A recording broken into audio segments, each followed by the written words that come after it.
Hello, good evening, welcome. Thank you all for being here. And we have Writers Guild members here and SAG members here. Do we have people from Equity too? Are there any Equity people? Yeah, shout out to them. Thank you all for being here. Lowell told you about the awards. We're very proud to have 4 nominees for this year's Writers Guild Awards. And I'm going to introduce them alphabetically. Cristine Chambers, you already know their names. I'm going to tell you a little bit more about them. Cristine Chambers began as an assistant to Terry Winter on The Sopranos, then became a writer's assistant when Boardwalk Empire went to pilot, then became an associate producer on the series and was a writer on seasons 4 and 5 and was also a co-producer.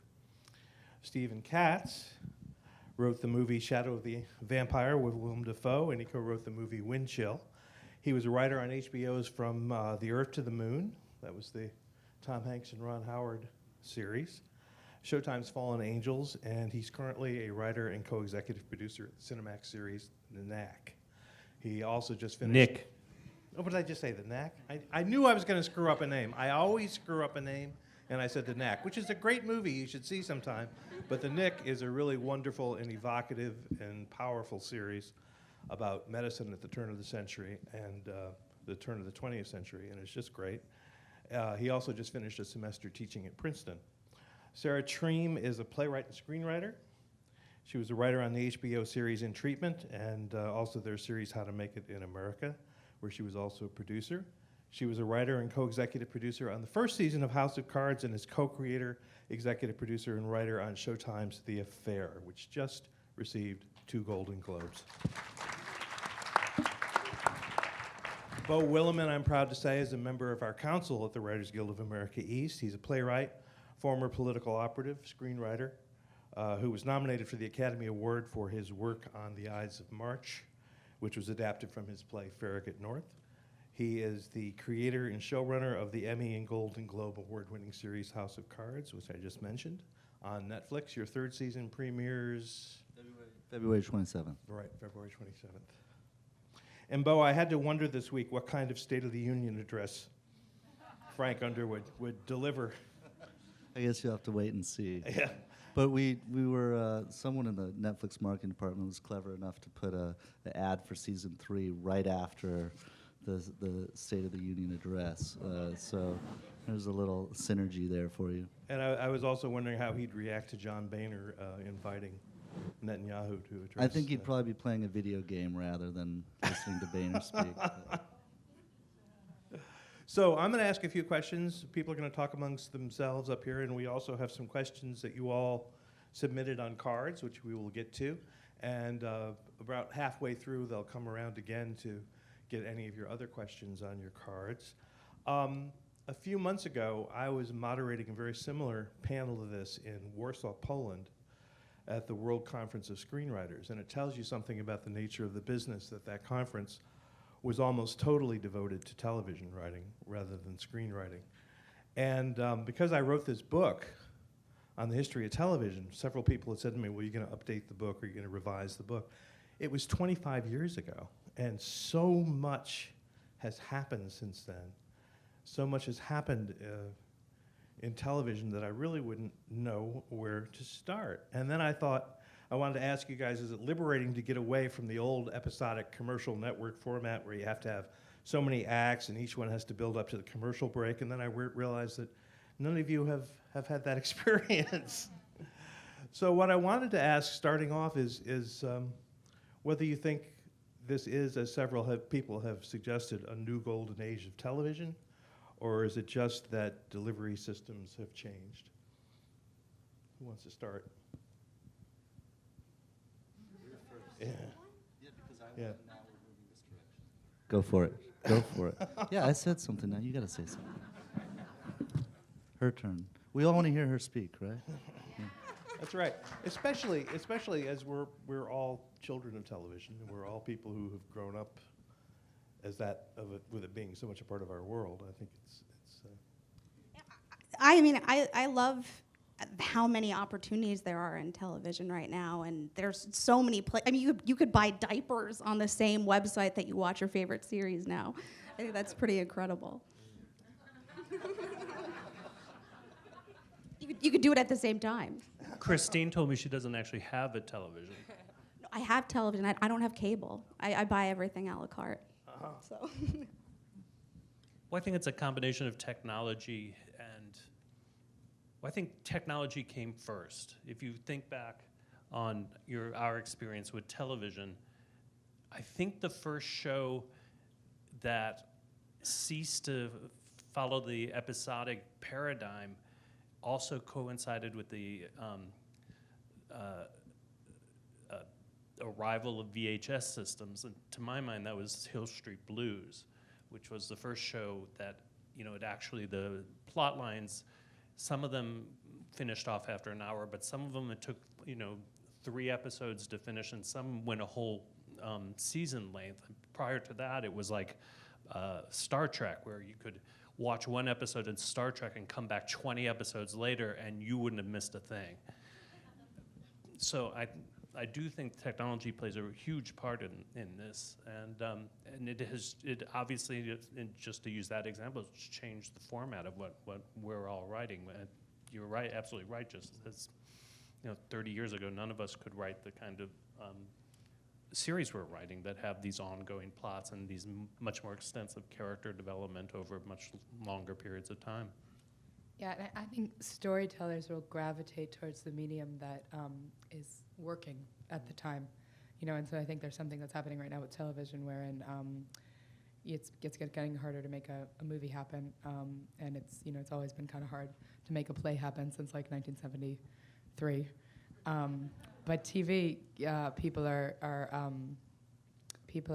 putting it on the air, and the medium seems to keep expanding to accommodate more and more people and more types of storytelling. So I think it's a kind of a self-fulfilling prophecy. Like then, the people who are perhaps most determined are gravitating towards television. And so it's Because your series has a parallel retelling of the same events, but told one from the male point of view and one from the female point of view, and I'm not sure that would have clicked as a pitch to NBC or CBS or even Showtime until very recently. Was it? Yeah. Yeah, I think people are kind of getting braver and braver, which is exciting.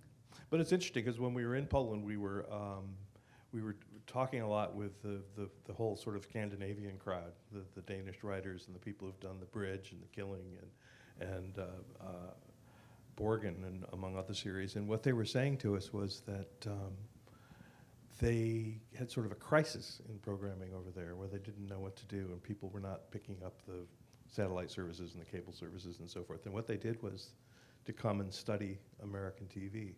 And the 2 shows that they said were the most influential were The Sopranos and NYPD Blue, which I thought was interesting.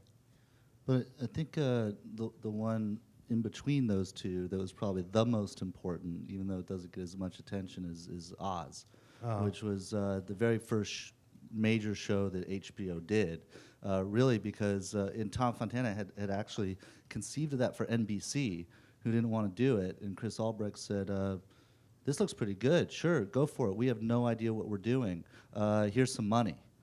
And Tom Fontana, who had been part of that, sort of that era immediately preceding the Hill Street Blues, NYPD Blue era, ran with it and sort of opened up the door for a Sopranos, for a Deadwood, for a Wire, for all the stuff that came to follow. Because basically HBO said, oh wow, like if we give some money to some really talented people and let them go do their thing, some miraculous stuff happens.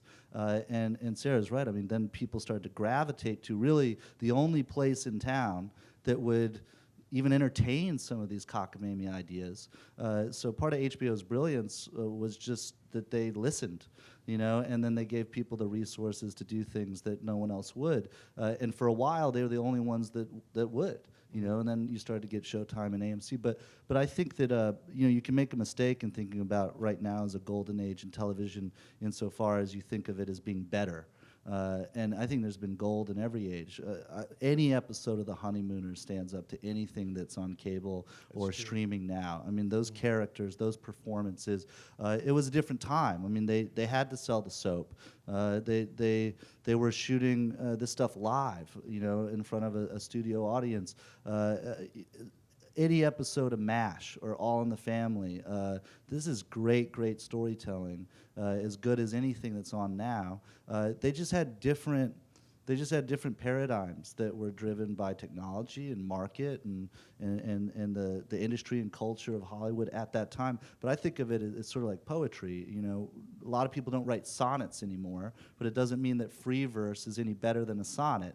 There's just evolution. And back then, they had to rhyme, and they had to do it in meter, and it could only be 14 lines. But man, working within those strictures, some really incredible stuff happened. And now there's a different set of rules, and there will be a different set of rules 25 years from now that we can't even anticipate or imagine. And so, you know, I think that there's a rich vein of gold going back all the way to the early days of television, and all these people led from one to another. It's not epics or ages.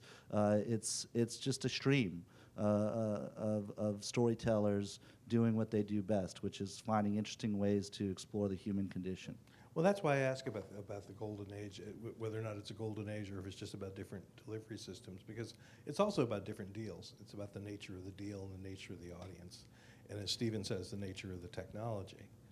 And you mentioned Tom Fontana, and right around the same time that sort of unprecedented deal with Netflix was made, that you all had with House of Cards, the first 2 seasons. Pure hubris and ignorance on both sides of the table. Tom got his Borgia series, also on Netflix. This is separate from the Neil Jordan series on Showtime.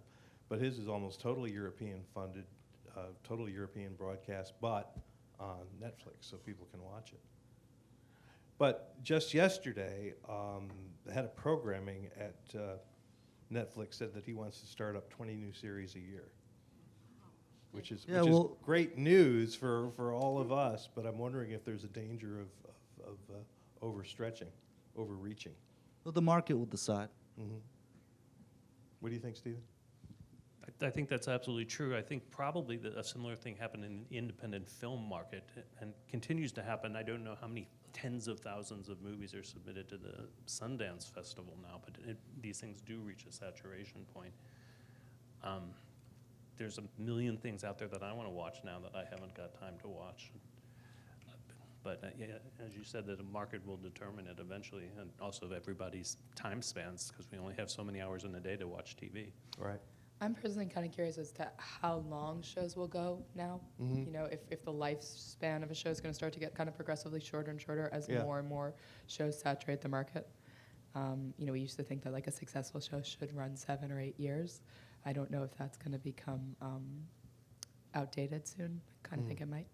Scandinavians are very much on the whole idea of 3 seasons and out. Well, so are the Brits, actually. Yeah. I think that's what created the format of True Detective or American Horror Story as well, because you're able to just press the reset button every season. Well, I also think you might see, there are very few differences in my mind between film and television now in terms of cinematography, performance, writing, ambition, you name it. But one of the key differences that remains is that there is a thriving independent film culture, and there's been to date no such thing as an independent television show, mostly because of the scale involved. And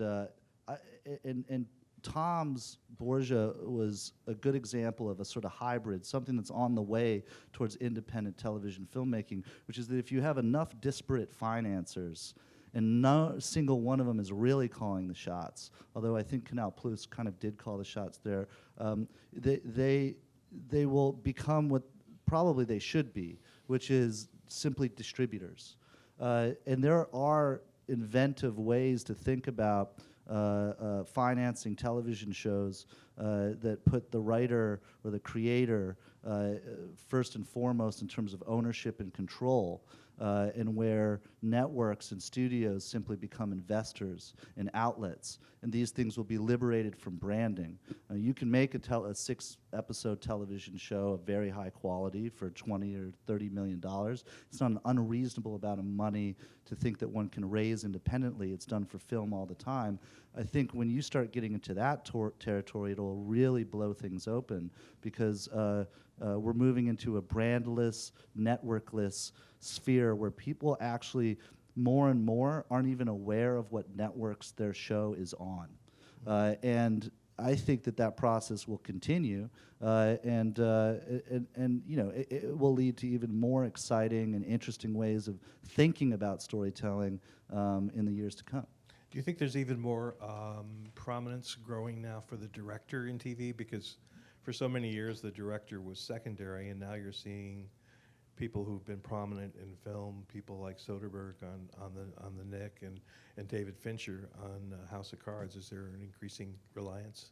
I think it's this season of Boardwalk Empire, we actually had our 2 main directors, Alan Coulter and Tim Van Patten, in the writer's room with us. And it was really unconventional, and I loved it because we got this visual point of view that writers don't. I mean, yes, we do write that way, but to see it through a director's eyes was a completely different experience.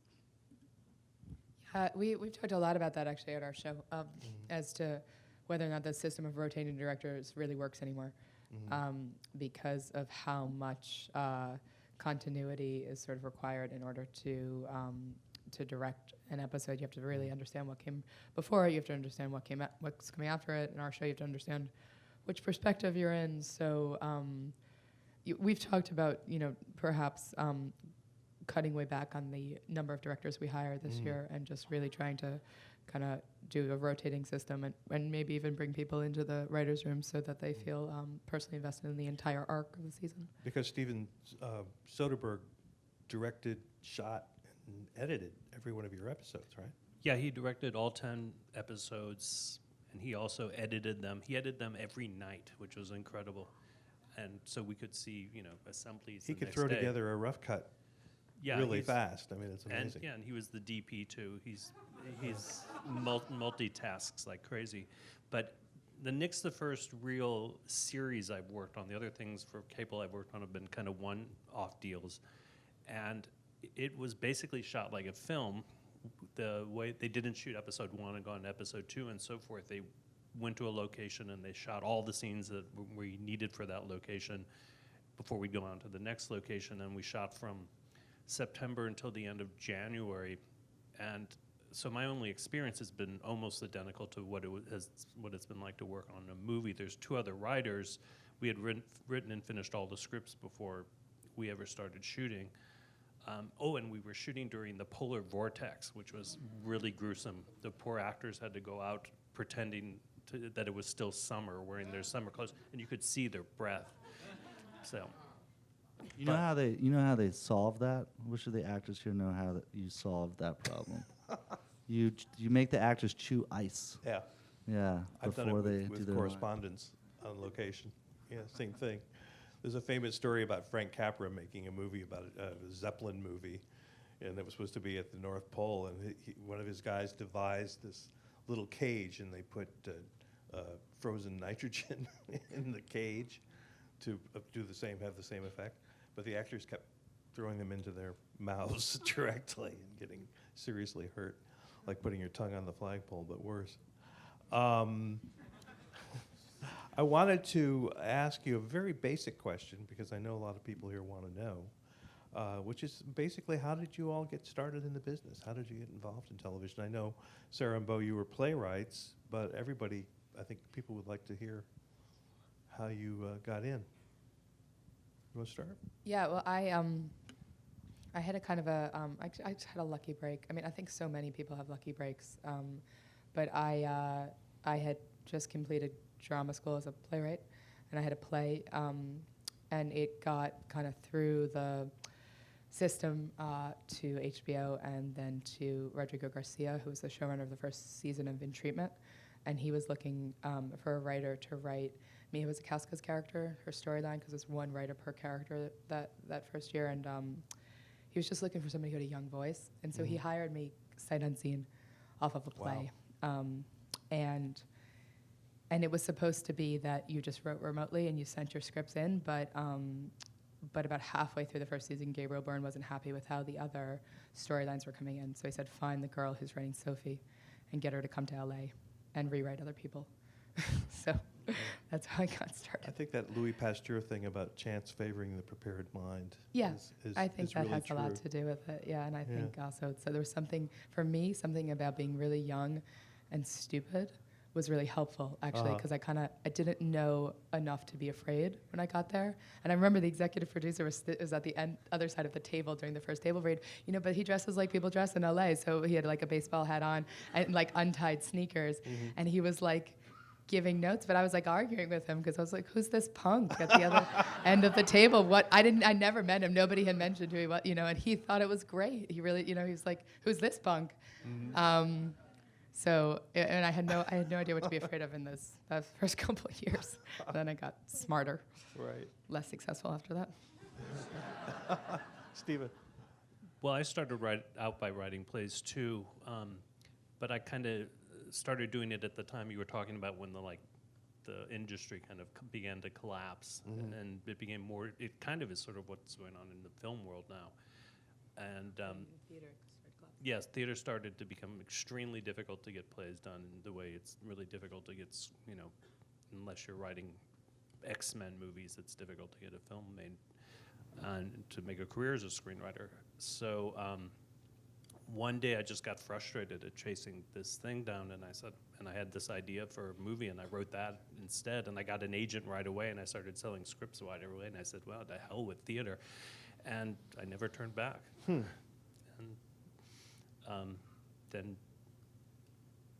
So that's what I've been doing ever since. Christine. I never really saw myself as making it as a writer, and I was really good at being an assistant. And Terry would always give me all of the scripts that he got to do coverage on. So I learned everything from reading really bad scripts, like from taxi drivers and waitresses, and just everybody would give him scripts, and I would do coverage on all of them. And I just loved assisting writers, and when Boardwalk came about, I just jumped at the opportunity to be a writer's assistant, and we had a lot of writers come and go, and it finally got to the point where I knew more than anyone coming in, just because of the nature of how much time it takes to research all this stuff, and because I had read every script 50 times. And I remember it was close to the end of season 3, and Terry came into my office, and I thought, oh my God, I'm in trouble. And he said, listen, I know that you secretly write, and I know that you've always been afraid of showing me something, and it's been like nearly a decade, and you need to show me you could write, and that's all I'm gonna say. And he left, and I went home and had a panic attack. Yeah. And then. Well, that's the thing. Everything I wrote was so contemporary. I was like, how is this going to show him I could write for television? So I ended up pulling 2 weekend complete all-nighters from like Friday to Sunday, and I wrote a Boardwalk spec script, and I sent it to him, and a week later he brought me into the office, and he said, we'd like to hire you for season 4. So. Wow. Fantastic. Fantastic. Beau. So Sarah's husband, Jay Carson, is my best friend from when we were 17 years old. Both had hair down to our shoulders and accents from part of the country. They're far away from here. And our senior year, he pulled me into Chuck Schumer's first Senate race. And I mostly did it because I had nothing better to do, and it was an amazing experience. And he went off to become this incredible political wunderkind, and I was always pursuing the arts as a painter at first, and kind of stumbled into writing by accident. But Because you were studying drama before you got political, right? I mean. Yeah, I was never, I mean, you call me a political operative, but really when I was an advanced man, I was low on the totem pole, and it was never a career for me. It was really when I had time on my hands, which you could, translate as unemployed. And Jay would ask me to come work on a campaign, doing pretty low-level stuff. But it was a lot of fun, and I was sort of by, no design whatsoever, kind of, wending and winding my way into the theater world. And eventually I wrote a play called Farragut North that I sent to 40 theaters in the country. No one wanted to do it. I put it away. And I was temping at a real estate investment trust in Rockefeller Plaza. Like, I was the guy that would staple shit for people and send their FedEx packages. And a friend of mine had a great meeting with AMC. They were just getting started. They wanted to do stuff that was either period, espionage, or smart horror.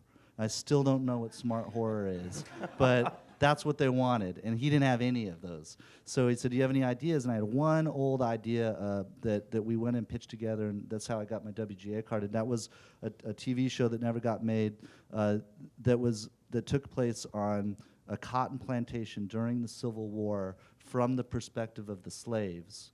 And there was one slave in particular who was a freeman that had been sold into slavery, and he was trying to get his way back to the North, and he was operating as a spy for the North, which actually happened during the Civil War. And I thought, great, I mean, this idea, I've got period and espionage, and it worked.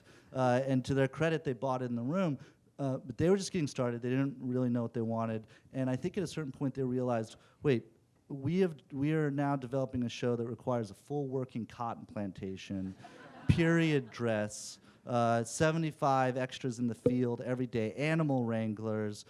There are whippings and rapes, and this is basic And not cable. a single smart horror in it. Yeah, no smart horror, just horror. And I remember the development executive at one point, I will not name names, handed us a script and said, can you make it more like this? And I, look at the title page of the script and it says Mad Men. And I go, and I read it, and I'm like, this is really good, really good. But I go back, I mean, do you, this is slaves on a plantation. So, I mean, they're not clinking martini glasses here. I mean, they're not figuring out the next Lucky Strike campaign. Like what? And they're just like, no, like good, like this.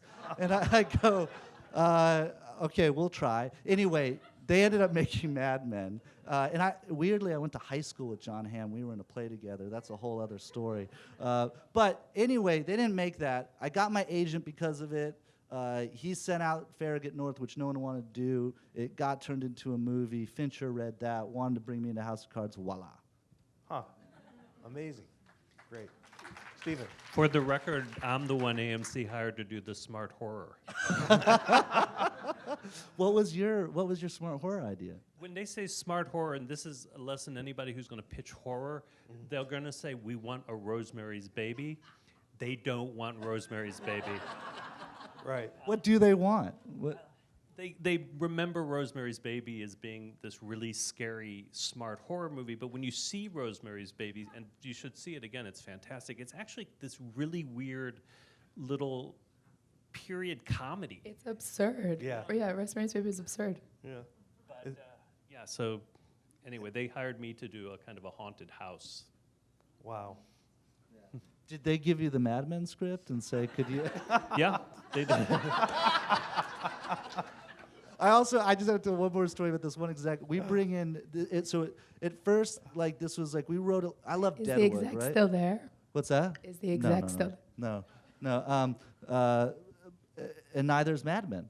But anyway, I love Mad Men. But anyway, this executive, we had written something that was very like ensemble-y. I loved Deadwood, I loved The Sopranos, and I wanted this big cast, and there was going to be this person at the center of it, but an ensemble, and this person says, well, look, can you make it more like we really like The Sopranos. Like Tony Soprano's really at the center of it. I go, well, Tony Soprano's not in every scene. Yeah, but you really feel the show's about him, and we need the show to really be about your main character.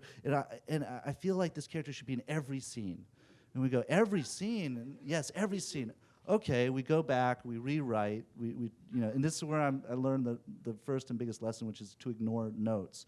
But I'm being a little cavalier there. But so we rewrite it, put this main character in every scene. We come back a week later, and this person's read it and says, I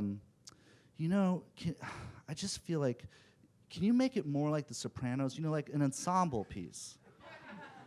We go, last week you said, like The Sopranos, like heavy on the protagonist, Tony Soprano, deer headlights, like no acknowledgement of fact. And that's the second lesson I learned, which is like, do not use logic or rationality. Like you cannot challenge the irrational, right? So anyway, one of many reasons this show got not made. But yeah, that was a pretty revelatory experience there. House of Cards has been a lot different. I think the best note I ever got was on a comedy series, and the note was, "This doesn't work for the same reason Kafka doesn't work." I was like, Kafka doesn't work anymore because he's dead. But anyway, it was on a comedy show, so that was. But you mentioned this cotton plantation thing, which raises something interesting, which is that Cristine and Stephen have both worked in period, and that presents its own set of challenges, I should think. We were actually just talking before about how we have the same character in common for this past season of Boardwalk, a character named Dr. Cotton, who was historical in New Jersey at the time. And here we thought, this is going to be great, and it's going to be awesome. And one of our crew members had also worked on the KNICK and was like, you do realize the KNICK had a Dr. Cotton. It's like the same exact character. And we had already shot a few episodes, and I came running up to the writer's room, and I was like, guys, we got to take the Dr. Cotton stuff out. The KNICK is doing it. And we sat and talked for like an hour about what we should do, if we should change the name. And in the past, we had changed storylines before if other shows happened to air doing something very similar. But it was going to cost way too much money, and we just thought to ourselves, we're almost off the air. Is anybody really going to care about this? And no one did, so. I mean, it must present a certain logistical challenges. I mean, does that affect your writing when you're sitting down to write or did you figure whatever I write, we'll figure it out, or? Well, you mean between all of the writers? Well, no, but just in terms of the KNICK. I mean, you're set in New York City in around 1900. Mm-hmm. Well, I'd written not a lot, but about a half dozen screenplays set in New York from the Civil War into the early 20th century, so it was it's a favorite period and place for me, and that's why Stephen originally thought to recruit me to this. He thought, okay, this guy can hit the ground running. Basically, we wrote whatever we wanted, and then they came back to us later and said, we can't afford that. And we started shooting season 2 in 2 weeks, and we're zillions of dollars over budget, so we started to cut out a lot of things we really loved. But it's sort of a give and take as far as kind of figuring out what you can do. There are things we really loved and really sort of insisted on doing, and then there are things we're like, okay, well, we don't really need to have the extensive scenes at Coney Island in the year 1900. And Beau and Sarah, you both have worked on series that originated outside of the United States. I mean, Beau, you've worked, House of Cards was originally a British series 20 years ago, and Sarah, you worked on In Treatment with the same guy you're now working on The Affair with. I mean, did you feel wed? How wed did you feel to the storylines and characters? Our show sort of evolved, I think, differently than House of Cards. But we were pretty wed the first season, less wed the second season, and then in the third season, it was they didn't go 3 seasons in Israel. So it just kind of eventually found its own legs. But in the first 2, actually, never mind, I'm not gonna say that. No, forget it. Beau? The very first thing I said to Finch when I got on the phone with him is I have no interest in adapting the British version of House of Cards. I want to reinvent this from the ground up, and we will steal like thieves things that we like, but no allegiance to how they told the story, their tone, their pacing, the characters, really anything. And because 20 plus years had passed and we were dealing with America instead of Britain, and we were gonna, in one season, have more hours of television than all 3 seasons of the BBC version combined, we felt liberated to do really whatever we wanted. So we did steal things like the direct address or a few archetypes or plot points in the very beginning, but we quickly diverged from that. And remember, the BBC version was based on novels by Lord Michael Dobbs, who is a huge fan of the show, and delighted to find out what's going to happen next, because we in no way follow his books at all. Well, that startled me. I was talking to Andrew Davies, who created the original British series based on those novels, and he said that the big switch was that in the novels, Francis kills himself at the end of the first book, and that he didn't, and the producer came up to him and said, "You've just set up the sequel." It's totally different. Because Beau hired me in the first season of House of Cards, and so when he first hired me, he was saying, we're going to keep some stuff, we're going to change a lot. And I said, what I really like from the first season of the British version were all the rats, the shots of all the rats. Right. And there was like this pause on the other end of the phone, and he was like, yeah, well, maybe we might move on from that. And I was like, I was kidding, it was a joke. But I could hear this like long pause where he's like, oh fuck, hired the wrong Yeah, but person. then we got a guinea pig in. Yeah, Cashew, the guinea pig. If anyone watched season 2, so it boomeranged back in a very shaggy version of a rat. I want to talk about casting because we have so many actors here, and I wanted to ask you how clear in your mind is the actor you're looking for during the casting process? Is there a certain quality or kind of delivery that you seek? Well, I found what was interesting in our casting process, because we had 2 leads, a man and a woman, and this is just the God's honest truth. It was quite quick. We cast the man very quickly. I had always wanted Dominic West. I love Dominic West, and I sort of written the part. Oh, that's not true, but I had wanted him sort of as soon as they had greenlit the show, and that was kind of an easy yes. And then when we went to hire the woman, it was really hard.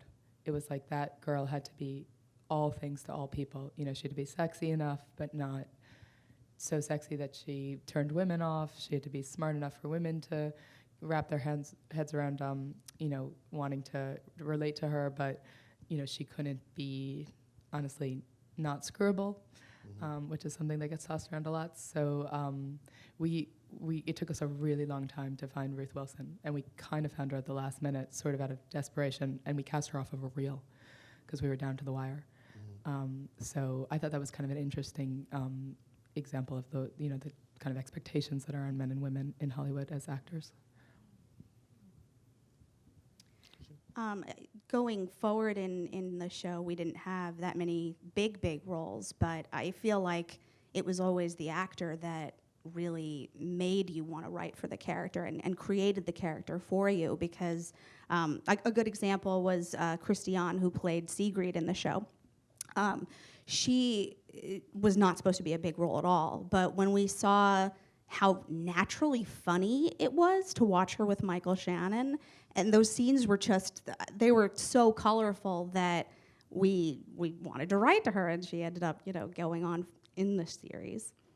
Well, that was actually my next question, because do you find yourself adjusting and rewriting roles for the actor as you go along, as you discover their strengths and weaknesses? We did that. We did a huge turn in the story in season 1 that required rewriting most of the scripts when we saw how amazing Corey Stoll was.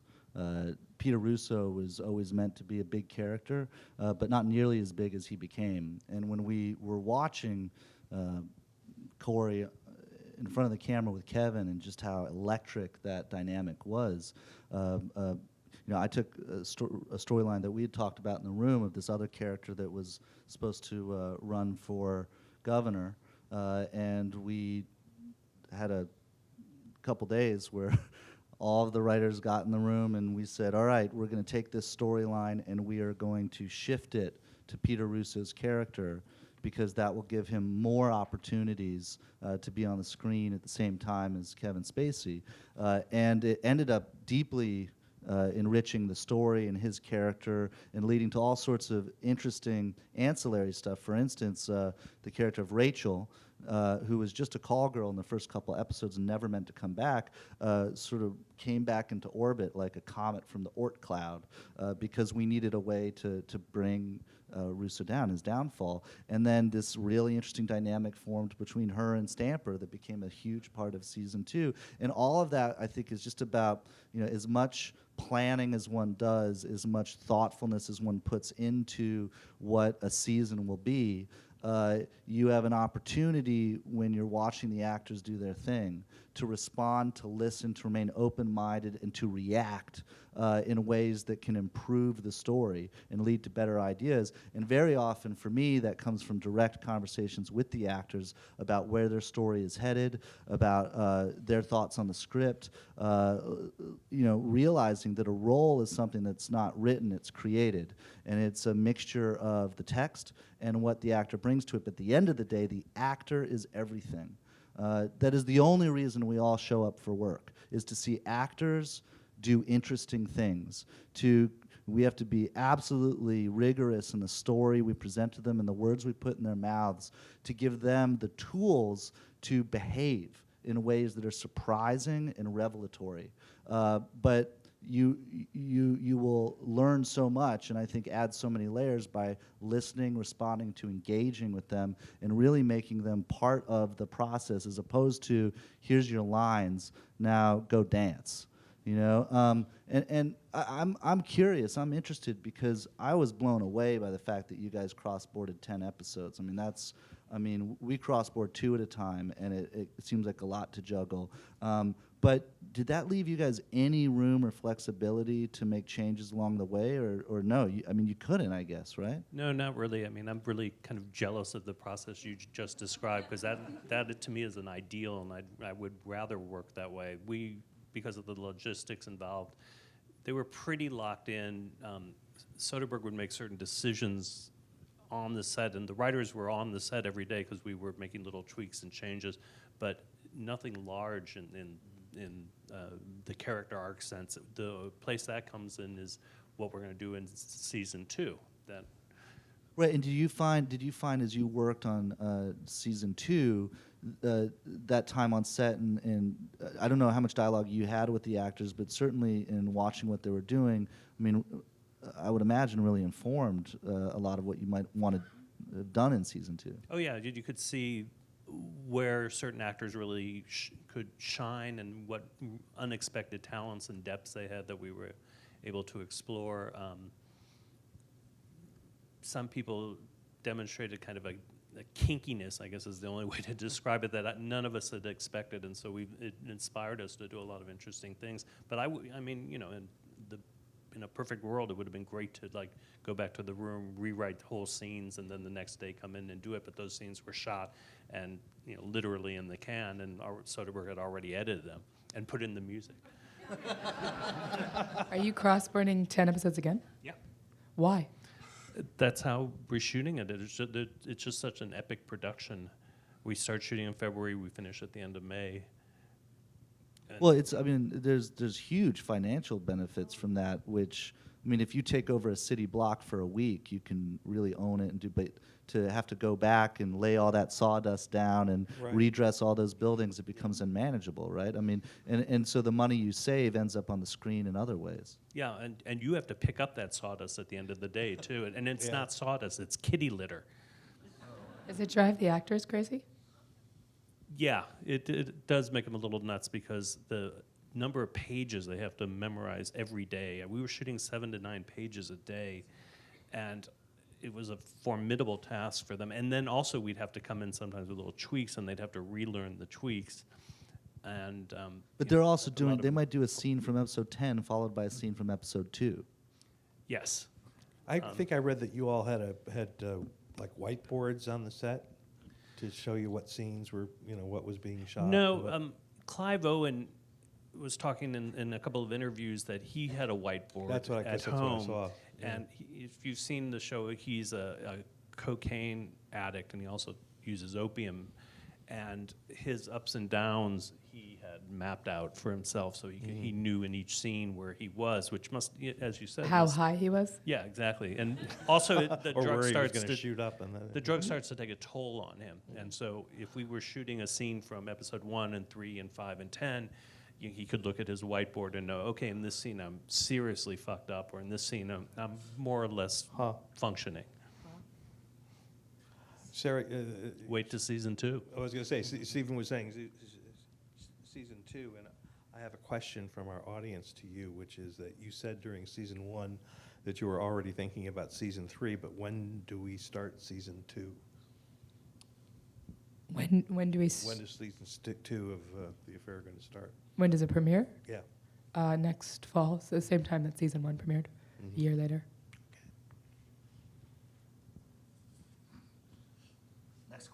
Next question. Is that okay? Well, we've sort of answered this, but I'm going to throw it out again, which is, do you have any advice for an early career playwright trying to get into television?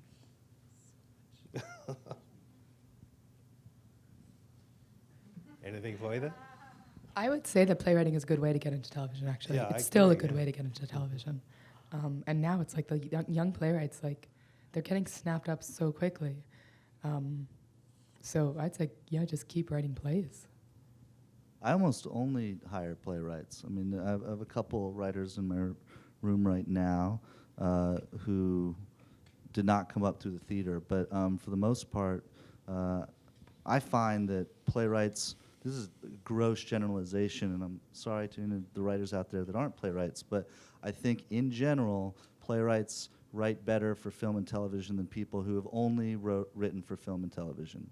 And the reason for that is that you cannot cheat on a stage. At least the writing can't. There's no amount of editing. There's no about of, I'll cut this and put that back in, or have some sweeping music, or there's no way to hide a performance. There's a lot of trickery you can do in film and television in a great way that you just simply can't do on the stage. And also the scenes conventionally tend to be anywhere from, 10 seconds to 4 minutes. But on a stage, you're typically writing scenes that could be anywhere from 10 minutes to 40 minutes. So you have to be able to really dig into your characters' motivations, to what they're feeling in every moment. The dynamics between the characters on the stage is what's going to have to keep it compelling and interesting to an audience.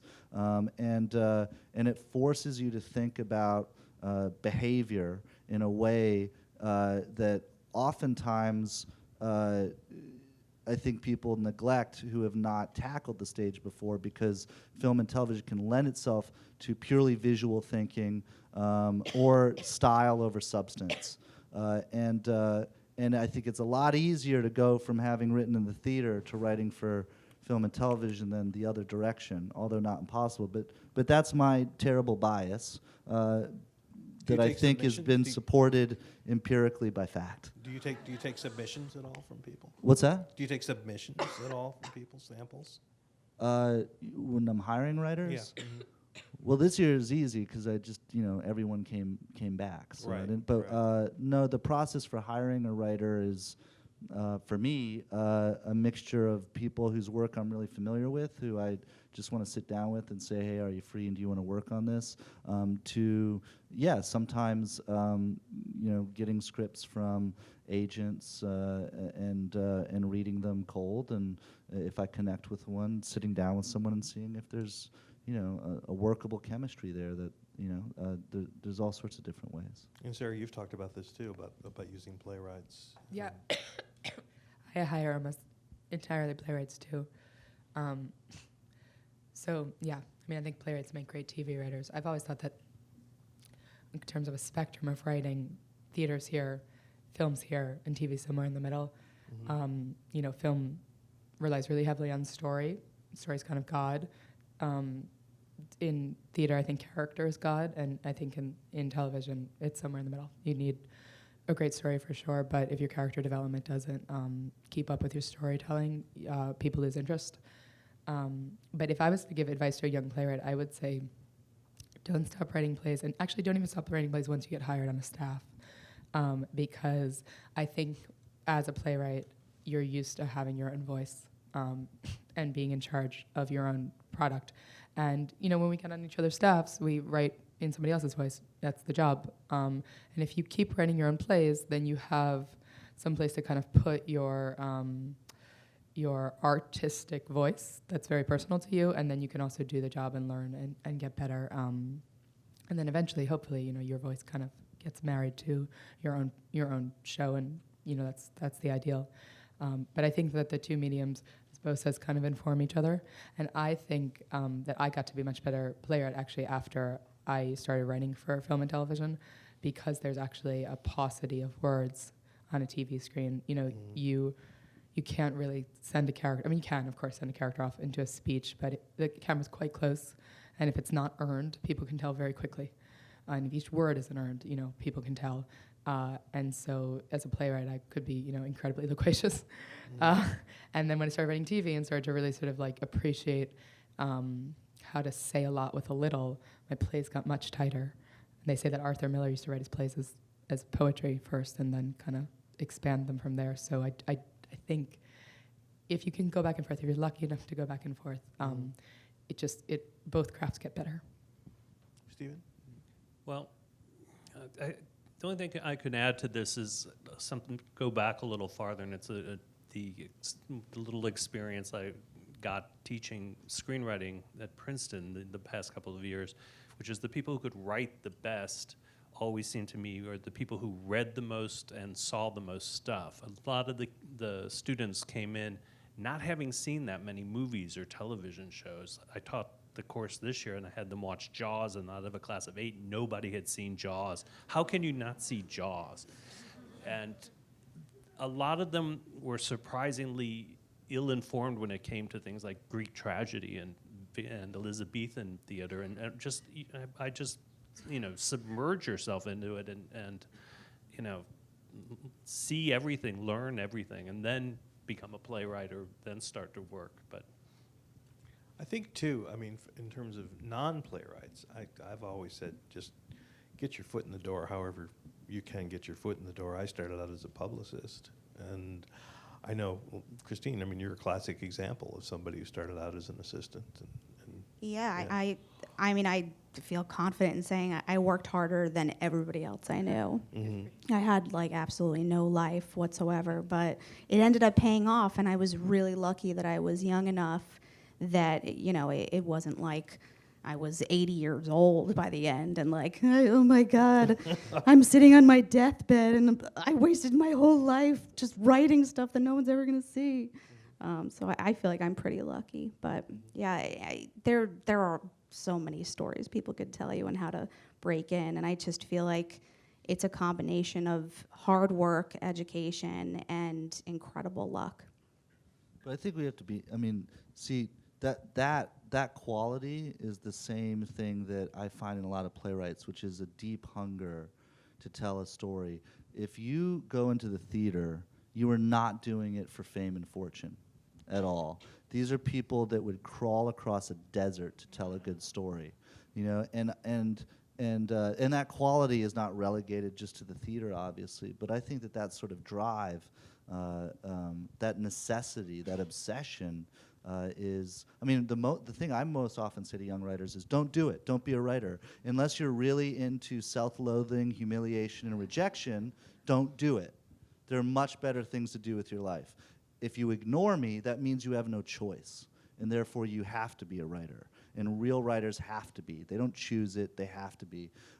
But I think you have to also realize there is no guarantee you will ever make a dime, or that anyone will ever care about anything you've written from day one. And you have to be okay with that. You have to know you may go your whole life, and It may be after you die or never at all. And that's part of the bargain. And even if people do care a lot about what you write for a minute, that's no guarantee that a year or two from now they won't. And if you can find your way to make your peace with that, then it will liberate you and make you fearless. But if you are sitting around worrying too much about, wow, this person's doing so much better than I, or why don't I have that? And you allow yourself to get into that fear and that pettiness and that sort of competition and that sort of corrosive way of judging yourself. It's going to hinder you, and it's going to make your writing something that is painful in the wrong way. I would also like to say, as somebody who learned everything from bad scripts, I feel like everybody is going to get one shot in their life to hand their script to somebody that could actually help them. And you cannot waste it on something that was never revised or spell checked, or you're writing like pictures in to show what you're talking about. I mean, you need to make sure that it is the very best representation of yourself. Do not rush to just hand your script to the first famous person that you see. Yeah, there's no excuse for putting in the hours. It's pages. You got to put thousands and thousands and thousands of pages under your belt. Right.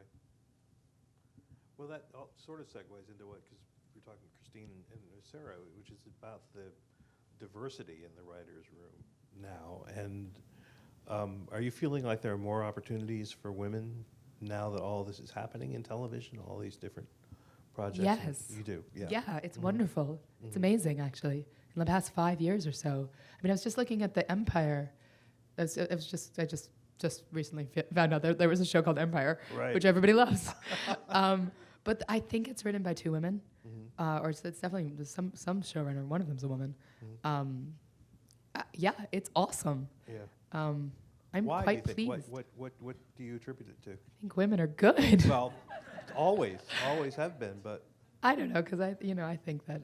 because people talk about sexism in writers' rooms and women being mistreated and Yeah, I mean, I'd be honest. When I was on a comedy staff, it was a crazily sexist place, and it was like sexist to the point where I was like, I don't think this might be a like kind of life's too short moment.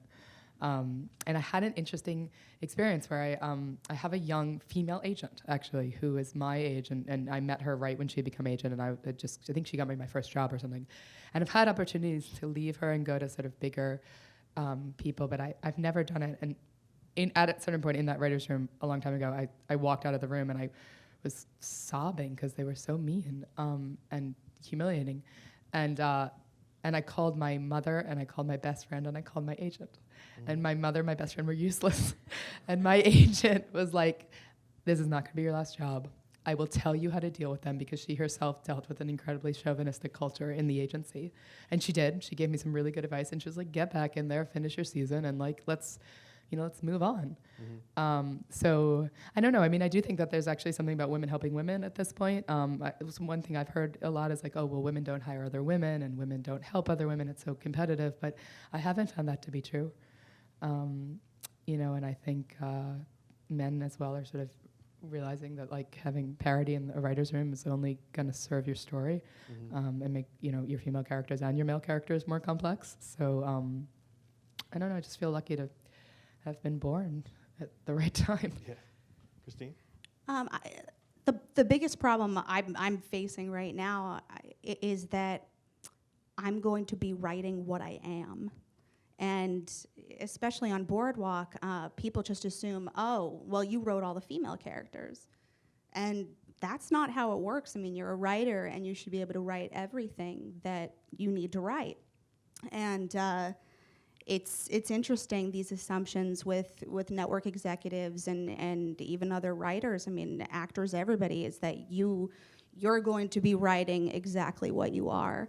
And I just feel like that is something that still needs to change, because the truth is there still is a lot more male content on air than there is female content. So part of the reason why writers' rooms can't be as diverse is because the content isn't diverse. And I feel like that will continue to change as these changes are made.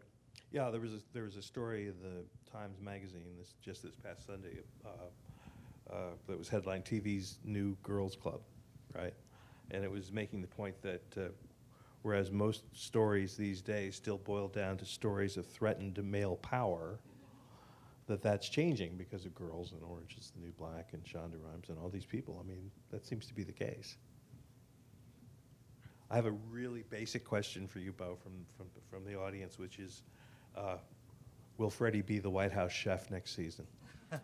There's only one way to find out. I don't That's ever an actor. talk It's an actor you and I have both worked with, Yeah, Reggie Cathy. Who's I a great love guy. Reg Cathy, and you know, he is such a joy to work with, and I wish I could tell you everything that is or isn't happening with Freddie, but I can't.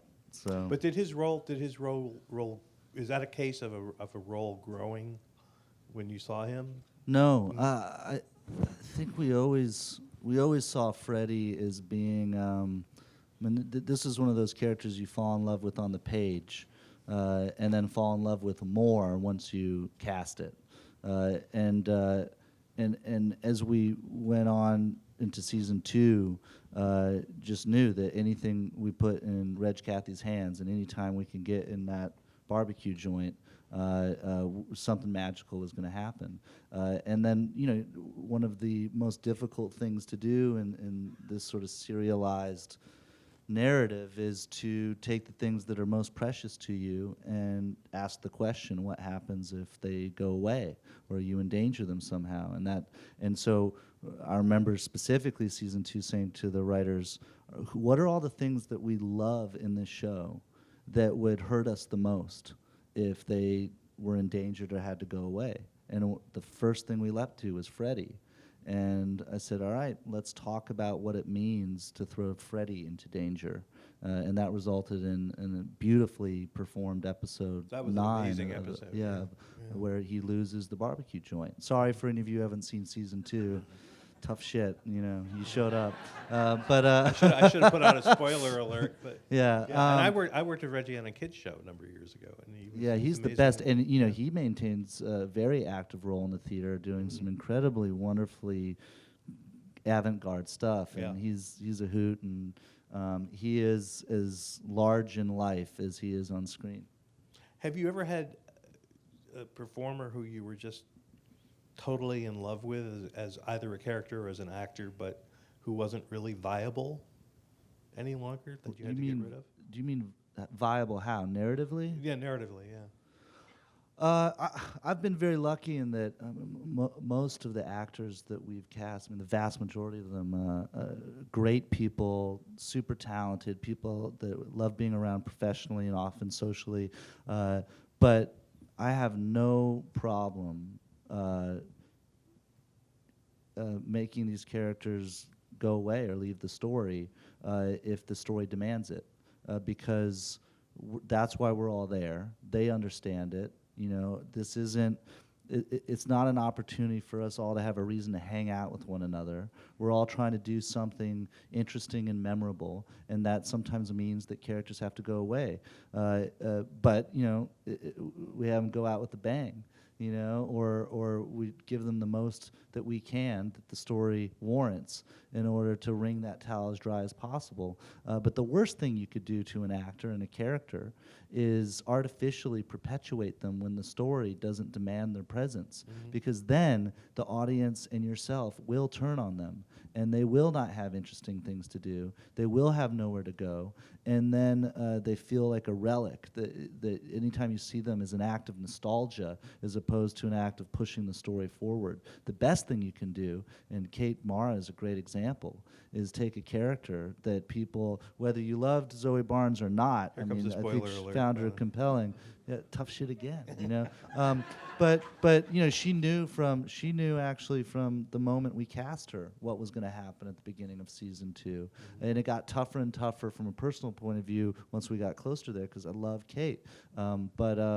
But you know, we stuck to our guns, and I think that you have to do that. And I've not had a case where a character left the show for whatever reason, where an actor was bitter or upset by it. I think we always talk about they're pleased to be part of it, and we're all grateful that we got to work with one another and get to do something special that hopefully will last longer than any of us will.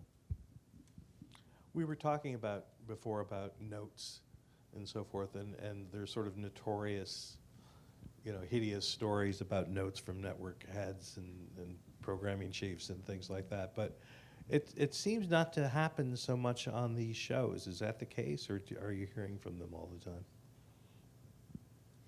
From the network? Yeah, from the network. I mean, we definitely hear from them. Yeah. Do Do you pay any attention? Or trying to imagine what it would be like not to hear from them. Right. I was towards the end of the season when we were writing, writing, we were shooting, we were editing, we were turning in cuts and also guest drafts or something. I was like, I feel like my whole life is a notes call with Showtime. Yeah. It's like they'd hang up and then they'd call back about a different script. But I mean, I love working at that network because I find that they are very open with the notes that they give, and we don't have a producing pod and we don't have a studio, so it's just us and Showtime. And there's 3 executives and they get on the phone together and they disagree with each other sometimes, and then at the end of the day they really do say, okay, it's your decision, and you can absolutely fight for a storyline that they have their doubts about. And so I think that Showtime is definitely, in my experience, one of the kind of greatest collaborative places I've ever worked. But I wonder if actually it's sort of network, as new executives come up and as people are sort of growing up on this more auteurship type of television making, if the executives are changing the way that they relate to the creators. So, I don't know. Steven? Well, one of the other differences of having a real director-driven show like the KNICK is Steven Soderbergh actually became the filter between the writers and HBO and Cinemax. And the notes I saw actually were quite good, and I respect the people there a lot, but we didn't see a lot of them. And something when we finished shooting, one of the Cinemax execs actually published and bound a little collection of all the emails of how Soderbergh responded to some of these notes, and they weren't always very nice. So my experience is somewhat different. I will tell you the worst note I got, and this isn't TV, it's in the movies. I adapted an Anne Rice book years ago called The Mummy. I don't know if any of you have read that, for Fox. And The Mummy is really not a horror book. It's more of a kind of romance with a mummy. And I had a meeting with the executive at Fox, and he said, this isn't really scary, after he had read my first draft. And I said, yeah, I know, but mummies aren't really scary. They walk really slow. They don't really do anything. And I said, it's not like vampires. They don't come in the middle of the night and drink your blood. And he thought about it for a minute, and he said, could our mummy drink blood? There's a great little book by Sherwood Schwartz, who did so many of the sitcoms in the 60s, and it's this collection of notes, and it's called But a Martian Wouldn't Say That. There's a Twitter feed called, I think it's called Network Notes or something like that, really? where people just send in anonymously like the most insane notes they've ever gotten. Right. It's great. Another question here, which is actually partly for me and Lowell Peterson, really, but Beau, you've been involved in this. Outside of Hollywood, do any of us New York City showrunners have a chance to ride the subway and still make great stuff, bearing the few development exceptions? If not, will this change? How close are we to a tax credit for New York City writer rooms, which is something we are actively involved in, lobbying the state ledge? I think you've gone Well, up. I mean, you and Lowell's right there can speak a lot more intelligently Yeah. about the tax credit, Right. Which is, it's an important way to encourage not only more rooms being in New York City, or really New York State, I guess. The idea is to extend the production tax credit to writers and But encourage an them interesting- to hire writers in New York. An interesting part of that is that it's also linked to diversity in the room, meaning that it is linked to hiring more women and minorities, which is a very admirable and necessary aim. Because I mean, I think we could all agree that the membership of the WGA is not as diverse as it should be, either in terms of gender or ethnicity or race. But it's a political process, and everyone is always fighting for every dime of a state budget, and hopefully there'll be a way to make that happen in some capacity. But you guys know a lot more about it than I do. I do think that one of the things we talked about in the some of the council meetings and events that you guys have put together is the best way to get more rooms to the East Coast is to have more shows made by East Coast writers, and just so you know, it's not really a competition between the East and the West, but the WGA West membership, our guild is different than a lot of other guilds in that it's split up in East and West of the Mississippi. There's like 4 times the number. Twice. So.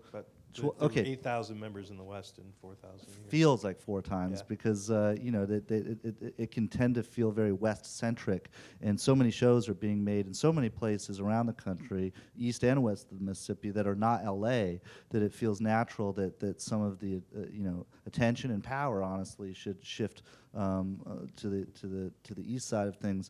And one of the things I proposed for any of you writers who are trying to get your stuff seen by people is there's a great resource that's absolutely free if you're a WGA member, which is Frank Leonard's The Blacklist.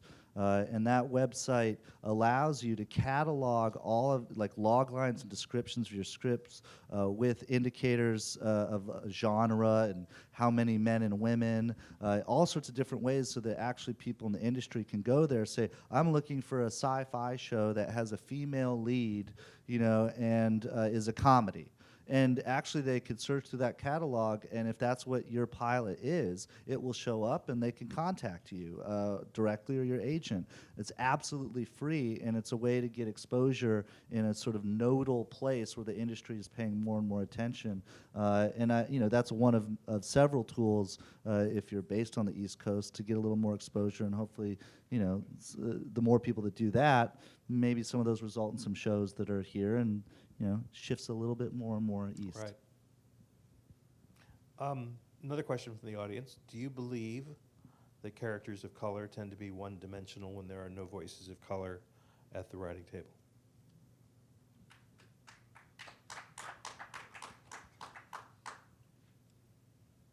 I believe that that truth is stranger than fiction, and that people are infinitely complex, and that it's harder to develop a character without somebody bringing their own experience to the table. I don't think it's impossible. I think it's hard, though. I think the kind of contradictions that happen when a person can honestly talk about their own experience are hard to imagine, because usually when we approach character, we approach it from the place of archetype, if it's other than ourselves, just kind of the way that our minds work. We think in those sorts of metaphors. We have other stories in our heads, and we kind of start to rake through them when we're creating characters. So I think, if you can get it from the source of the experience, then you're probably going to create a more complicated character. But I think that we're all creating characters all the time that are not ourselves, and so that's the job of a really good writer, to get as far into somebody else's head as they can. Cristine, on your show, you had some really interesting characters, African-American characters. Yeah, I agree with Sarah. I feel it is the challenge of the writer, and I just know from my personal experience, the stuff that I wrote the best was the stuff that I wasn't, because you try harder. Maybe you're more worried about it. I'm not quite sure what made that happen for me, but this year I had so much fun writing Al Capone, of all people. I just loved it, and I was good at it too. So I don't know what that means. That being said, we did have a lot of African American characters, and Howard Corder wrote those characters amazingly, so much so that the actors would come up to him and thank him, and he was just really good at it. He doesn't know why. He's just good at it. But Beau, we talked about Reg on House of Cards. Were there any? Well, yeah, I mean, you know, we do have writers of color at our table, but part of me says that shouldn't make a difference, and of course it does. I mean, I'm a hypocrite because a minute ago I said it's important that we have diversity in the guild and in the room, but it is a bit of a paradox because, as you say, it's important. I mean, the act of writing is one of it's a project of empathy, right? It's and particularly empathizing with people who you share very little in common with on the surface. But the key to it is finding the universal things in all of us that we all share. So black writers should be able to write white characters, and white writers should be able to write Korean characters, and men should be able to write women, and women should be able to write men. And I think that, you know, where you see a lack of diversity in storytelling comes from a lack of opening up your empathy to all experiences.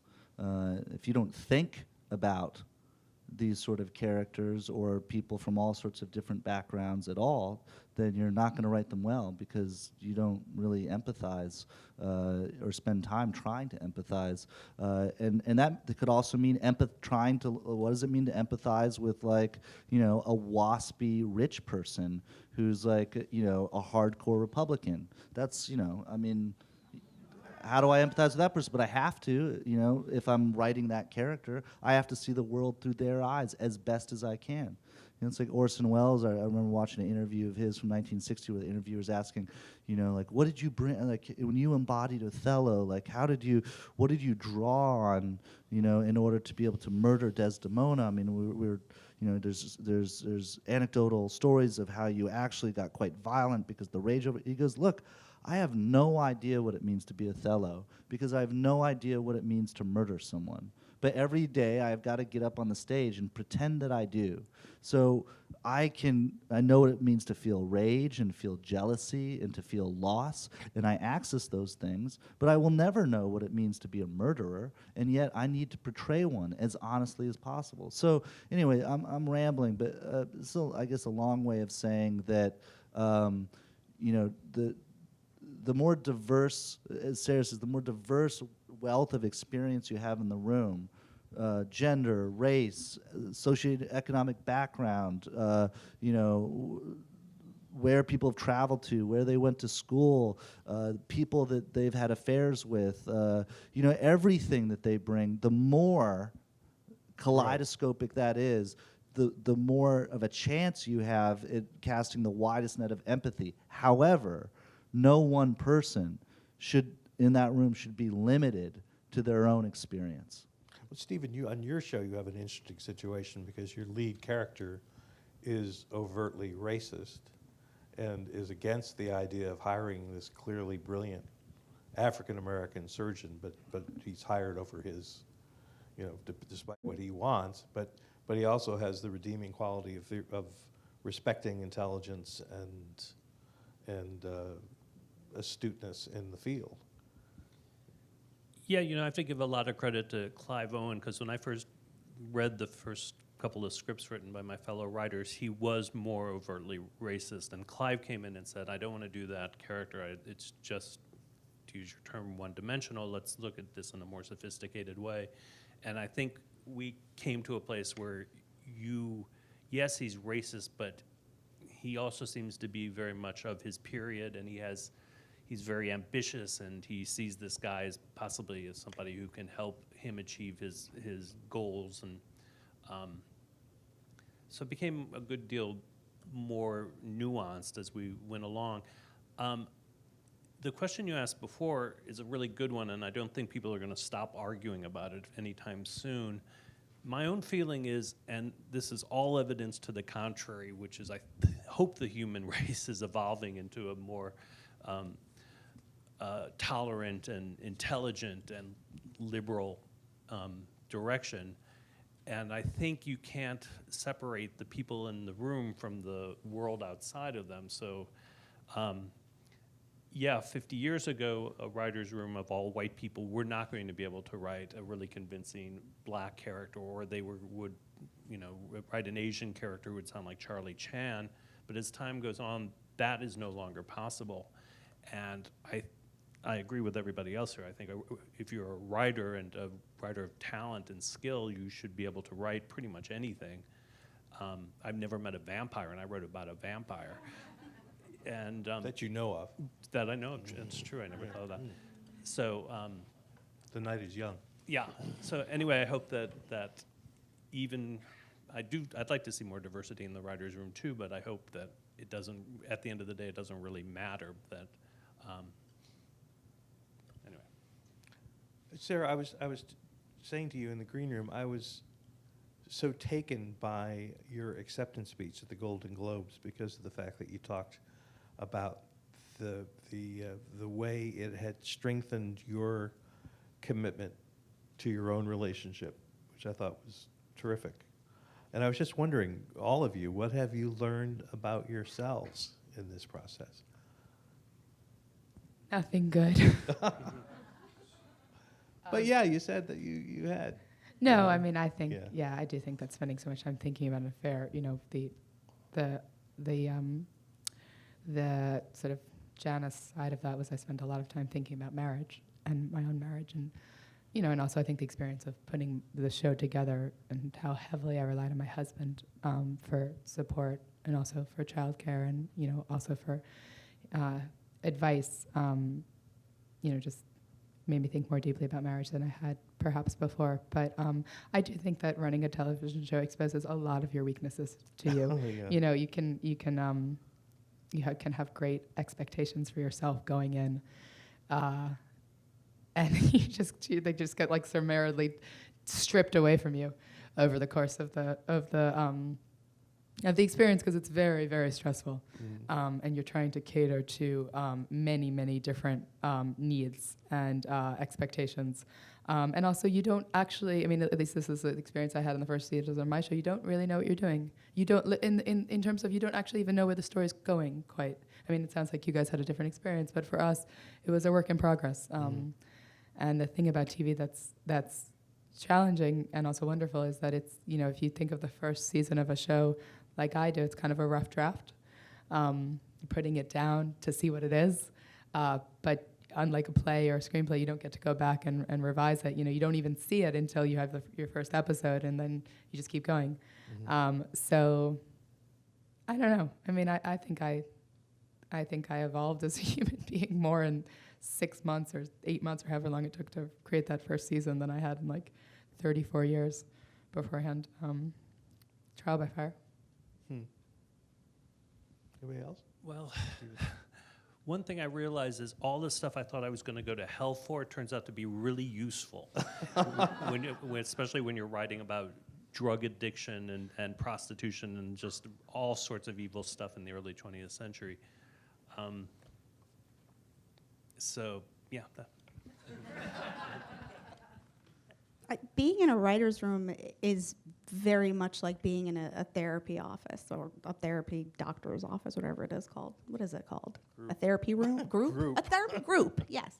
And except it's on a daily basis. And it's amazing how every single part of your life suddenly can become part of the story, even if the story is taking place in the 1920s.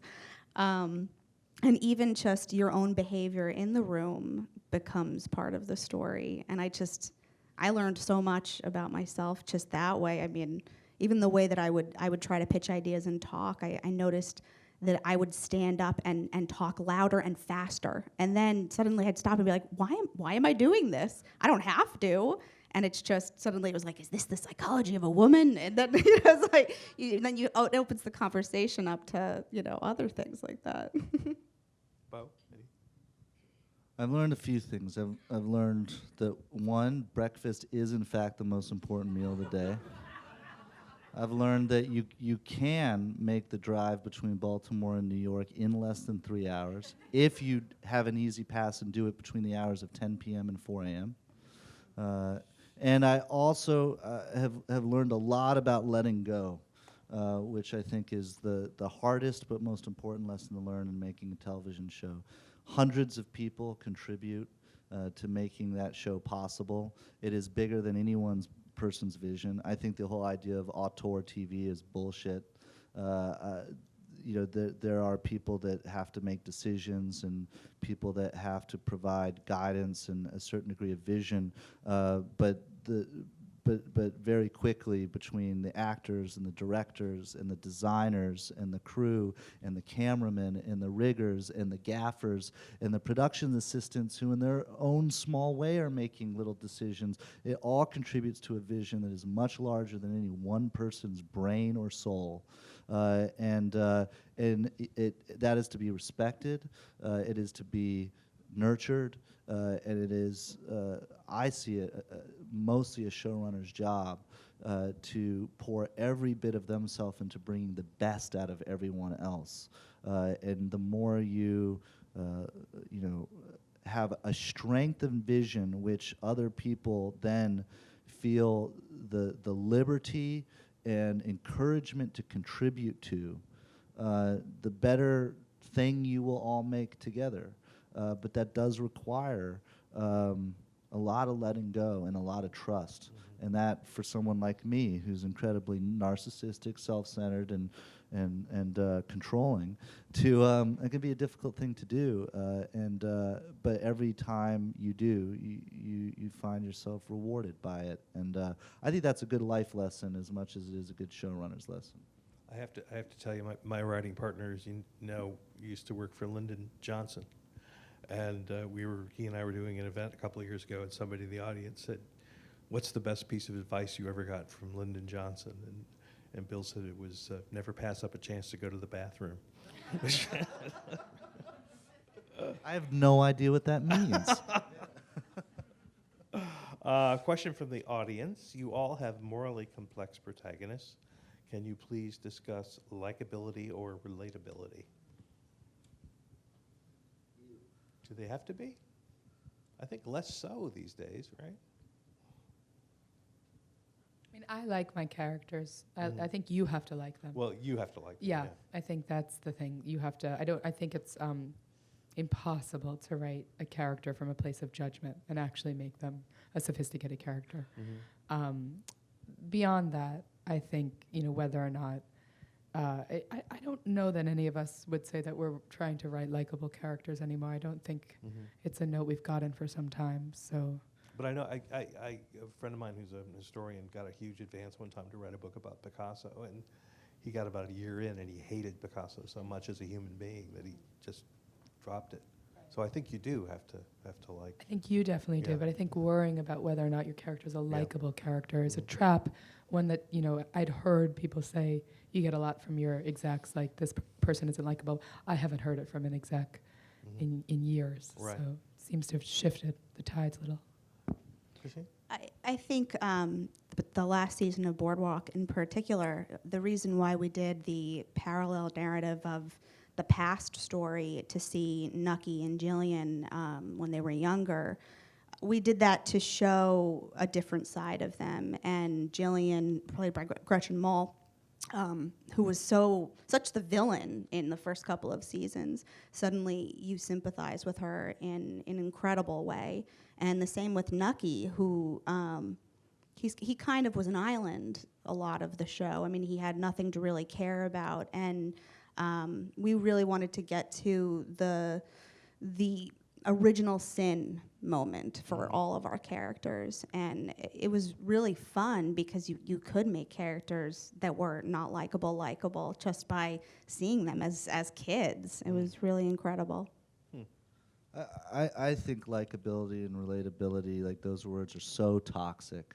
I mean, that they are to me. I don't believe at all you have to like your characters. I believe what you think of your characters is absolutely irrelevant. I think that your duty is to, as you approach each character, the story is about them. In that moment, for them, they are the movie stars of their own movie. However they see the world, whatever they think about themselves, and they may even hate themselves, but however they see the world and see the people around them, their needs, their wants, what's important to them is all that matters. And you don't have to like them, you don't have to love them, you don't have to dislike them, you don't have to hate them. It doesn't matter, because the moment that you even give yourself the luxury of liking or disliking a character in the writing of them. You are seeing something through the audience's eyes, you being the audience as much as your audience is, rather than through their eyes. And you know, Archie Bunker was not likable, but he was irresistible and undeniable. And I think that that's the key thing. What makes someone compelling?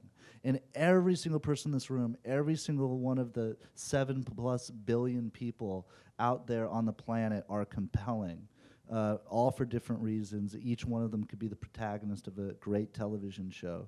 My very first playwriting teacher said to me, all a play is the most interesting 2 hours of someone's life. And that could be 2 hours straight. It could be, 2 minutes at a time over the course of a lifetime. But I think that I don't think that most of us go around in our daily lives really spending a ton of time thinking about who's likable and who's not in our sphere. There's people we have to work with that we may or may not like. There's the person at the deli who I don't even, when I'm buying my scratch ticket and my box of Tic Tacs, I'm not even really thinking about whether I like this person or not. He's the person I have to give the money to in order to get my Tic Tacs and my scratch ticket. There's someone who falls on the subway tracks accidentally, and I jump down, or someone else jumps down to pull them off the subway tracks, regardless of whether they know that person liked them or disliked them or not, and that person could be a pedophile, and they've yet felt this instinct to pull. I mean, I just think that these sort of things, these sort of words, treat characters the same way that one would treat a rug. Would that look good in the living room? And that is such a huge disservice to any character. What about social media? Because that's something that has changed a great deal in terms of the business now. Do you ever feel any pressure from what's showing up on Facebook or Twitter or any of the other, or is it more just supportive and useful? It's best not to read it. Yeah. And the last thing I wanted to ask you guys about before we wrap is, because I think it's so important, is mentoring. And if you have anything to say about mentors in your life and careers, or people that you have mentored, I mean, that to me is really critical. Any thoughts? Yeah, I have a lot of thoughts of mentoring. I think that it's really critical. Mm-hmm. And I think you should seek out people that you love and that you respect, and you should treat them with respect. So not like, going and shoving your script in their face and saying, you have to read this, I know your uncle or whatever. But sort of with a kind of a respectful distance. I think it's essential, actually. I don't think you can survive in this industry without it. I cold called Genji Cohn when I got a pilot picked up, and I said, I don't know you, but I don't know what I'm doing. Can you help me? And she was like, yeah, sure, come to my office, and then and she has spent hours with me through this process, and I kept calling her all the time and bugging her. And actually, it's really wonderful, after we won the Globe and Orange is the New Black didn't, I bumped into her at the ceremony, and I was like, Genji, what do I do now? And she said, she kind of seized me by both shoulders, and she was like, this is power. So decide what you want to do with it and go get it. But I'll tell you what this is power. And just to have somebody who understands sort of the essence of what you're doing, I could see that actually in like the Golden Globe celebration, the kind of fanfare of it all, and could sort of zero right in and say, I'll tell you what this is. I don't think I'd survive without it. And I have younger women who I feel that it is my job to pay forward that kind of generosity, Pay forward. Yeah, and then they'll pay it forward to somebody else, and that's how everybody keeps their humanity in something that's quite cutthroat. Stephen? Well, I feel really kind of blessed. I fell into a mentor relationship. I moved to San Francisco after I graduated college, and I got hired to help this playwright there named John O'Keefe produce a play. And O'Keefe is one of these classic old 1960s lab theater poets, did a lot of drugs. He hung out with Carlos Castaneda. Nobody remembers who that is, right? Yeah. And just spending time with O'Keefe and smoking a lot of pot with O'Keefe, what I learned was I had learned how to read when I was in college, but just hanging out with him, I learned how to write, and it's really different. And I think that's a place where a mentor can be really helpful. Earlier, I really recommended seeing a lot of movies and reading a lot of stuff, but you've got to sort of have somebody who actually knows how to do it, kind of switch the gears in your brain so you can actually put words on paper instead of just inhaling them into your skull. And it was just a very incredibly lucky opportunity to me. We're not speaking and we haven't spoken in years, but I wish the same thing on everybody.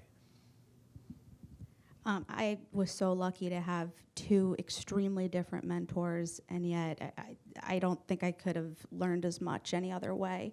And Terry Winter and Howard Corder, they both taught me such different things, and they were also really good at being honest and hard on me, and they never protected me, and I mean that in a good way. They made me do the work, and I cried. I mean, I kicked and screamed. I went through all sorts of emotions, and in the end, I learned so much about myself, and I think Howard had said to me at one point, he said, I can't teach you how to write, and I can't give you a voice, and that's what you need. You need to have a voice as a writer, and I feel like the tools that they gave me, I really was able to embrace that voice that I was so afraid of showing to the world. So I feel like everybody needs a mentor if they're lucky to find one, but you have to be receptive to it. I've been very lucky to have a lot of great mentors.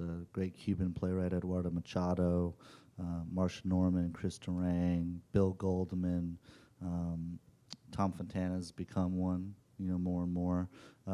Michael Weller. I can keep going on down a list. But also, just as important is those people that give you that encouragement, that help you. I mean, even if they say, hey, I've been around the block. I know what it means to be a writer, and I've written a good thing or two, and I believe in you. I mean, it could be the thing that helps you finish that next script, especially when no one will pay attention to you and you feel like you're screaming in the wilderness with nobody listening. And it's so important. But I think equally important are your peers. That no one can do this alone. I mean, you got to find the people.